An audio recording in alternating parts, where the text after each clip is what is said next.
നിങ്ങൾ നോക്കണം, ഇവിടെ ഒരുപാട് മുസ്ലിം സംഘങ്ങളും സംഘടനകളുമുണ്ട്. ആദർശപരമായി വിയോജിപ്പുണ്ട്, ശരി തന്നെ. പക്ഷേ ആദർശത്തിന്റെ കാര്യം നമുക്ക് പ്രമാണം നോക്കി വിലയിരുത്താവുന്നതാണ്. എന്നാൽ നിലപാടുകളിൽ രാഷ്ട്രീയമായ മുദ്രാവാക്യവും അജണ്ടയും ഒന്നാമതായി എടുക്കുന്ന ഒരു പ്രസ്ഥാനവും കേരളത്തിലില്ല. ജമാഅത്തെ ഇസ്ലാമി വളർത്തിക്കൊണ്ടുവന്ന സിമി ഉണ്ടാക്കിയ NDF-ഉം പോപ്പുലർ ഫ്രണ്ടുമല്ലാതെ. അതുകൊണ്ട് ആ രണ്ടു കൂട്ടരും അള്ളാഹുവിന്റെ അനുഗ്രഹം കൊണ്ട് മതപ്രബോധനത്തിന്റെ കളം മാറ്റി നിർത്തി രാഷ്ട്രീയ രംഗത്തേക്ക് വേറെ ഏതെങ്കിലും ഒരു പ്രസ്ഥാനത്തിന് അങ്ങനെ ഒരു തൂവലണിയേണ്ടി വന്നിട്ടില്ല. അതിന്റെ അർത്ഥം ശക്തമായ പ്രബോധന പ്രവർത്തനം മറ്റുള്ള പ്രസ്ഥാനങ്ങൾ നിർവഹിക്കാൻ അവർ ശ്രമിച്ചിട്ടുണ്ട് എന്നുള്ളത് തന്നെയാണ്. ഇനി അതിന്റെ ആദർശ നിലപാട് പ്രാമാണികമായി വേറെ വിലയിരുത്താവുന്നതാണ്. ഇപ്പൊ അദ്ദേഹം പറഞ്ഞത് കേട്ടോളൂ. ജമാഅത്തെ ഇസ്ലാമിയുടെ സ്വാഭാവികവും അനിവാര്യവുമായ ഒരു വികാസമായിട്ടാണ് അതിനെ മനസ്സിലാക്കേണ്ടത്. ജമാഅത്തിന്റെ സ്തംഭനം മാറ്റാൻ ഒരു മരുന്ന് കൊടുക്കണം നമ്മൾ. എന്താ സംഗതി?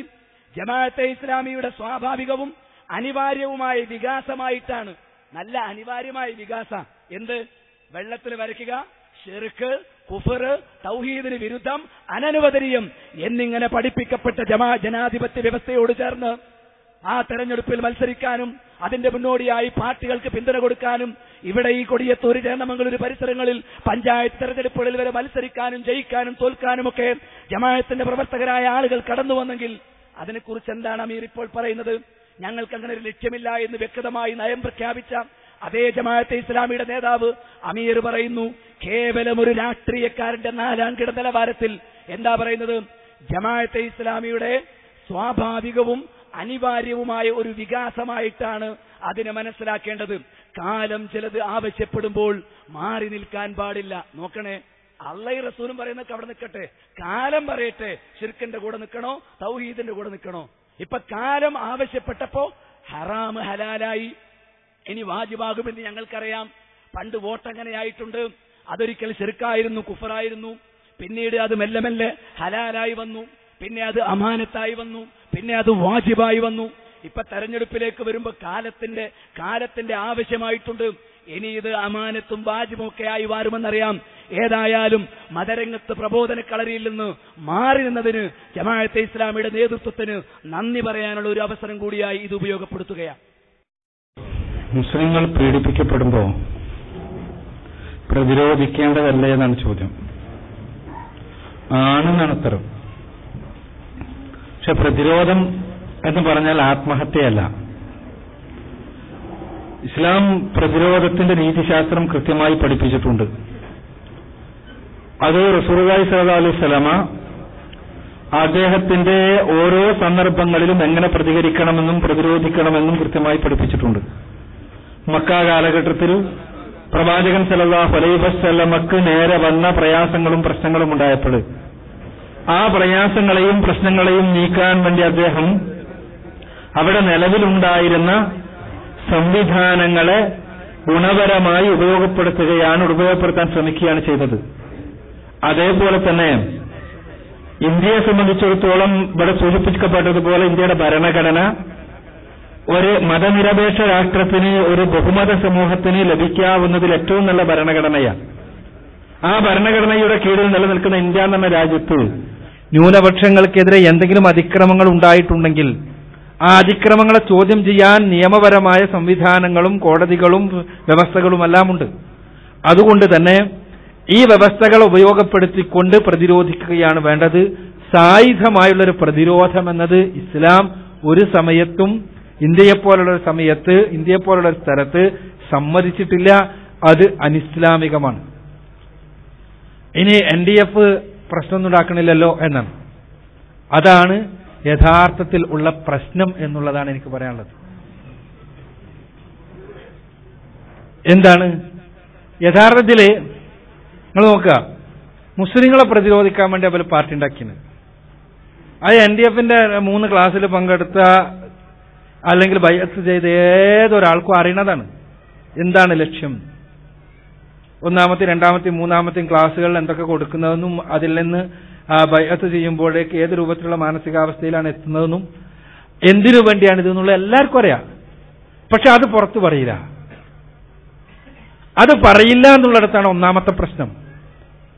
ഇന്ത്യയിൽ മുസ്ലിങ്ങളെ പ്രതിരോധിക്കാൻ വേണ്ടി ഒരു സംഘടന ഉണ്ടാക്കിയതാണെങ്കിൽ അത് ആർജവത്തോടുകൂടി പറയാനുള്ള ആർജവമെങ്കിലും ഇല്ലാത്ത ആളുകൾക്ക് എങ്ങനെയാണ് ഇവരെ പ്രതിരോധിക്കാൻ കഴിയാന്ന് എനിക്ക് ആലോചിച്ചിട്ട് അങ്ങനെയൊക്കെ മനസ്സിലാവുന്നുണ്ട്.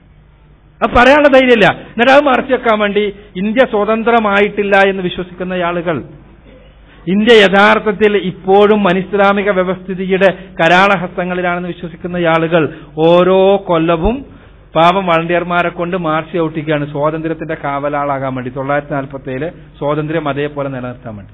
എന്തിനാണിത്? ഇത് ഇന്ത്യന്റെ ഭരണഘടന പ്രകാരം ഇവർ നിരോധിക്കപ്പെടരുത്. നിരോധിക്കപ്പെട്ടാൽ തന്നെ കോടതിയിൽ പോയിട്ട് ഇവരുടെ ചരിത്രത്തിന്റെ അടിസ്ഥാനത്തിൽ, കോടതിക്ക് തെളിവുകളുടെ അടിസ്ഥാനത്തിലുള്ള കാര്യങ്ങൾ പറയാൻ പറ്റുള്ളൂ, ചരിത്രത്തിന്റെ അടിസ്ഥാനത്തിൽ ഇവർ ചെയ്ത പ്രവർത്തനങ്ങളുടെ അടിസ്ഥാനത്തിൽ ഇവരൊരു സെക്കുലർ സംഘടനയാണെന്ന് വരുത്തണം.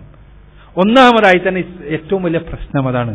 എന്താന്ന് വെച്ചാൽ ഇസ്ലാമിൽ ഈ രീതിയില്ല. ഇത് ഷിയായിസത്തിൽ നിന്ന് വന്നതാണ്. ഷിയായിസം തഖിയത്ത് അവരുടെ ഒരു മത ആദർശമായി സ്വീകരിക്കുന്നതാണ്. തഖിയത്ത് എന്ന് പറഞ്ഞാൽ പച്ച മലയാളത്തിൽ പറഞ്ഞാൽ പച്ചക്കള്ളം പറയൽ എന്നാണ് അർത്ഥം. തന്ത്രം എന്നാണ് പറയാറുള്ളതെങ്കിലും എന്റെ ആദർശത്തിന്റെ രക്ഷയ്ക്ക് വേണ്ടി കളവ് പറയാമെന്നുള്ളതാണ് തഖിയ സിദ്ധാന്തം. ആദർശത്തിനു വേണ്ടി, ഇസ്ലാമിനു വേണ്ടി കളവ് പറയാം. അപ്പോ ഓല വീക്ഷണത്തിൽ ഇത് ആദർശത്തിന്റെ നിലനിൽപ്പാണ്, അതിനു വേണ്ടിയുള്ള കളവ്. ഇപ്പൊ തന്നെ ചോദ്യകർത്താവ് സൂചിപ്പിച്ചത് അത് തന്നെയാണ്. എല്ലാവർക്കും ഒരേ എന്തിനാ NDF ഉണ്ടാക്കിയത്? ഇവിടെ മുസ്ലിം ലീഗ് ഉണ്ട്, അതിൽ നിന്ന് വേറെ തിരിഞ്ഞിട്ട് INL ഉണ്ടാക്കി, കുറച്ച് സ്ട്രോങ് എന്തെങ്കിലും അഭിപ്രായ വ്യത്യാസം ഉണ്ടായപ്പോ. അതും പോരാഞ്ഞിട്ട് പിന്നെ PDP ഉണ്ടാക്കി. ഇതിനെല്ലാം അതിൻ്റെതായ രാഷ്ട്രീയ നിലപാടുകളുണ്ട്, അതിൻ്റെതായ രീതികളുണ്ട്. പക്ഷേ പിന്നീട് ഒരു NDF ഉണ്ടായി വരുന്നത് സ്വകാര്യമായി ക്ലാസുകൾ കൊടുത്തു വന്നത് എന്തിനു വേണ്ടി? അവിടെയാണ് പ്രശ്നം. അത് ആ ഒരു വസ്തുത നിലനിൽക്കുകയും എന്നിട്ട് അതല്ല എന്ന് പറയുകയും ചെയ്യുന്നു എന്നുള്ളതാണ് രണ്ടാമത്തെ പ്രശ്നം. മുസ്ലിങ്ങളെ ആത്മഹത്യക്ക് പ്രേരിപ്പിക്കുക, ആത്മഹത്യയിലേക്ക് നയിക്കുക മാത്രമല്ല, മുസ്ലിം യുവാക്കളെ മുഴുവനും കാപട്യം പഠിപ്പിക്കുക എന്ന വളരെ വളരെയധികം അപകടകരമായ ഒരു പ്രവർത്തനം കൂടി ചെയ്തുകൊണ്ടിരിക്കുന്നവര്. കാപട്യം. ഒരു NDF മീറ്റിങ്ങിന് പോകാൻ വേണ്ടി ബസ് കാത്തിക്കാണെങ്കിൽ നിങ്ങൾ പോയിട്ട് എങ്ങോട്ടാ പോണത്? മഞ്ചേരിക്കാണെങ്കിൽ പറയും കോഴിക്കോട്ടേക്കാണ്. അത് പഠിപ്പിക്കണം, അത് പഠിപ്പിക്കുകയാണ്. അതിനാണ് എങ്കിൽ തഖിയത്തിന്റെ ഭാഗമായി പഠിപ്പിക്കുക. തഖിയത്ത് എന്ന് പറഞ്ഞിട്ട് പഠിപ്പിക്കുക എന്നല്ല അതിന്റെ അർത്ഥം. തഖിയത്ത് ഷിയായിസത്തിന്റെ ഒരു ഭാഗമാണ്. അത് കൂടുതൽ പഠിക്കണമെങ്കിൽ സുന്നികളും ഷിയാക്കളും എന്ന പുസ്തകം നിങ്ങൾ വായിച്ചു മതി. അപ്പൊ ഞാൻ പറഞ്ഞു വരുന്നത്, പിന്നെയുള്ള ചോദ്യത്തിലുള്ള പ്രശ്നം ഇന്ത്യയിലെ മറ്റ് സംസ്ഥാനങ്ങളിലെ മുസ്ലിങ്ങൾ അനുഭവിക്കുന്ന പ്രയാസങ്ങൾക്കുള്ള പരിഹാരം. തീർച്ചയായും പരിഹാരം ഉണ്ടാവണം.